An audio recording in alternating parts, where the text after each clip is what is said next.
नमस्कार दोस्तों। भारत और ऑस्ट्रेलिया के बीच इंदौर में तीसरा टेस्ट मैच खेले जाने वाला है।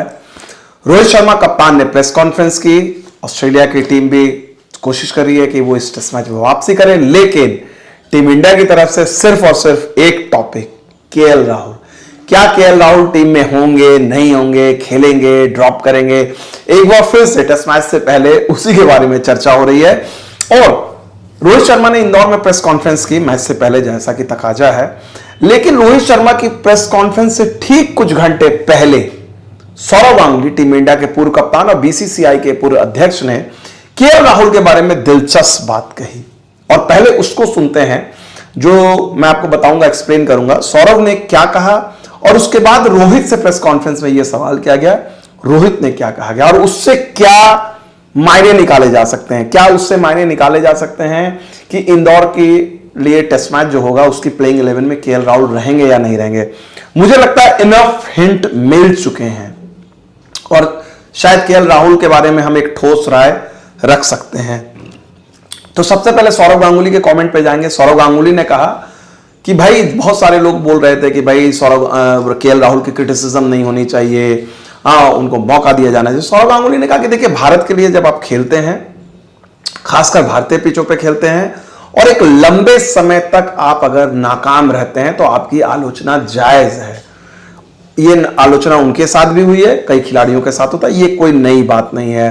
और शायद सौरव के इस तर्क में दम है। खिलाड़ी चाहे आप विराट कोहली हो, रोहित शर्मा हो, महेंद्र सिंह धोनी हो, सचिन तेंदुलकर हो, जब आप रन नहीं बनाते हैं, कंसिस्टेंटली रन नहीं बनाते हैं, तो आपकी आलोचना होगी।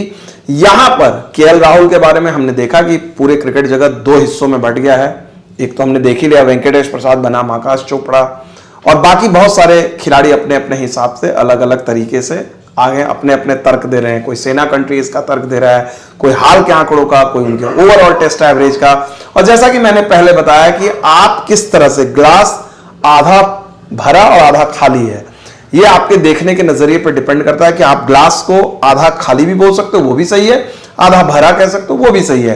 केएल राहुल के साथ दरअसल यही हो रहा है। उनका ग्लास आधा भरा हुआ है या आधा खाली हुआ, ये आपके आंकड़े, आपके सोच पर है। एनीवे, हम सौरव गांगुली की बात कर रहे थे और सौरव गांगुली ने साफ कहा कि भाई ऐसा होता है केएल राहुल। लेकिन सौरव गांगुली ने और दिलचस्प बात कही, उन्होंने थोड़ी सी उलझा दी। उन्होंने कहा कि भाई, कि गिल को पता है, शुभमन गिल को पता है कि उन्हें अभी इंतजार करना है और टीम मैनेजमेंट उनको बैक कर रहा है। तो सौरव गांगुली के कोर्ट में ये क्लियर नहीं है। वो एक तरह से वो कह तो रहे हैं कि भाई राहुल की क्रिटिसिज्म ठीक है, यानी राहुल को ड्रॉप होना चाहिए, लेकिन वो गिल की तारीफ कर रहे हैं, लेकिन कह नहीं रहे हैं। खुलकर उन्होंने नहीं कहा, उन्होंने खुलकर नहीं कहा कि नहीं भाई, मुझे तो लगता है गिल को होना चाहिए था। अमूमन फॉर्मर कैप्टन है, अपनी बेबाक राय के लिए जाने जाते हैं, लेकिन सौरव ने ऐसा नहीं किया। अब आ जाते हैं रोहित शर्मा के प्रेस कॉन्फ्रेंस पे। रोहित शर्मा के प्रेस कॉन्फ्रेंस में साफ तौर पे उनसे पूछा गया, गिल से कंपैरिजन के बारे में पूछा गया कि भाई, उनसे यह भी कहा गया कि भाई केएल राहुल वाइस कप्तान थे, इससे आपके लिए मुश्किल हो रही थी उनको ड्रॉप करना। अब चूंकि वाइस कप्तान नहीं है तो क्या ये आसान हो जाएगा फैसला, खासकर ये देखते हुए कि राहुल से रन नहीं बने। रोहित एक मंझे हुए, सुलझे कप्तान की तरह उन्होंने जवाब बड़े इत्मीनान से दिया। उन्होंने शब्दों में नहीं कहा, लेकिन इनफ हिंट उन्होंने दिए। अब देखिए, रोहित ने क्या कहा, उन्होंने बोला वाइस कप्तान से कोई फर्क नहीं पड़ता है, आप वाइस कप्तान हैं या नहीं है, इस बात से कोई फर्क नहीं पड़ता है। वाइस कप्तानी से उनको हटाया गया, इससे भी आपको डजंट टेल यू एनीथिंग। उन्होंने कहा his removal doesn't indicate anything. उन्होंने कहा कि भाई, अगर ये हटा दिया गया, इससे कुछ भी इंडिकेशन नहीं मिल रहा है। मतलब अगर वो कंटिन्यू करना चाहते हैं तो वो कंटिन्यू करेंगे, इससे फर्क नहीं पड़ता है। लेकिन जो बात उन्होंने कहा कि जो मुझे लगता है, जो उन्होंने बिना कहे हुए जो कहा, उन्होंने कहा कि भाई, टेस्ट मैच से पहले ये ऑप्शनल प्रैक्टिस सेशन था, लेकिन सबको आए, गिल ने भी मेहनत की, राहुल ने भी मेहनत की, सूर्या ने भी की, सब लोगों ने किया, 17 खिलाड़ी कंटेंशन में हैं। और उन्होंने ये भी कहा कि हम लोगों ने 11 का फैसला नहीं लिया, इंजरी की वजह होती है, तो हम लोग आप लोग के लिए, मतलब प्रेस के लिए दिलचस्प बनाने के लिए हम अभी डिक्लेयर नहीं करेंगे, लेकिन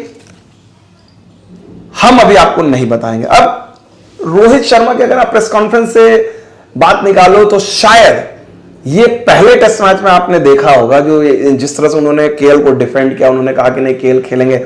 यहां पर भी शायद रोहित शर्मा कह सकते थे, आधी बात उन्होंने कही, आधी बात पे चुप रह गए। समझदार को इशारा काफी, उन्होंने कहा कि केएल जो है वाइस कप्तानी से फर्क नहीं पड़ता, वो कह सकते थे वो वाइस कप, लेकिन वो खेलेंगे अगर इंजरी नहीं होगा। जब उन्होंने कहा कि इंजरी अगर किसी को हो जाती है अलग बात है, लेकिन केएल को हमने बैक किया 2 टेस्ट मैच में, इसमें भी बैक करेंगे, वो खेलेंगे।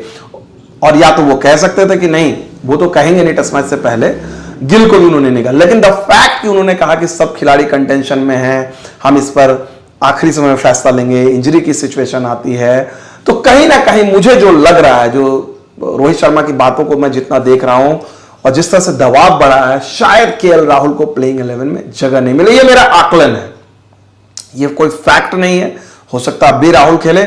लेकिन जिस तरह से विवाद हुआ है, जिस तरह से उपकप्तानी के 1 स्टेप एट ए टाइम, और मैंने आपको ये बात बताई थी, पहले भी कही थी, ये कोई नई बात मैं नहीं कह रहा हूं, मैंने पहले भी कहा था कि उनको टीम में रखा गया है, संतुलन बनाया गया है, लोगों के कहने पर उनको टीम से नहीं निकाला गया, उपकप्तान को सीधा डिमोट नहीं किया गया, but at the same time playing 11 में शायद वो नहीं हो। ये मेरा आकलन है, सौरव गांगुली का आपने सुना ही। अब देखिए इंदौर टेस्ट के टॉस होने तक मैं इसके बारे में पता चल जाए। उम्मीद करता हूं आपको ये मेरी रिपोर्ट पसंद आई होगी। Thank you very much.